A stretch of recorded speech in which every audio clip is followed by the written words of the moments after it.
Shrabani, sir পড়াচ্ছে আর তুই ক্লাসের মধ্যে ফোন দেখছিস কেন?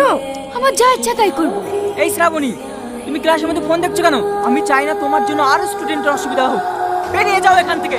আমি তো এটাই চাইছিলাম যে আমাকে ক্লাস থেকে বার করে দে। তোর চাই পড়াশোনা যে কি করে। হ্যালো, চলো না সোনা, আজকে আমরা কোনো একটা রেস্টুরেন্টে যাই।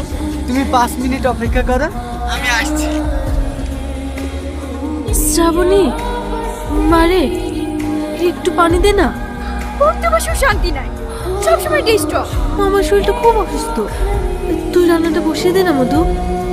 ওসব রান্না ফান্না আমি করতে পারবো না। নে মধু, খেয়ে নে। তুমি আমার জন্য আলু সোনা ডিম ভাজি দিয়ে ভাত নিয়ে এসেছো। তুমি জানো না আমি মাছ মাংস না হলে ভাত খেতে পারি না। আমি অসুস্থ, তাও আমি কষ্ট করে রান্না করে এনেছি, শুধু তুই না খেয়ে কলেজ যাবি বলে। তুমি সবসময় এমনই করো।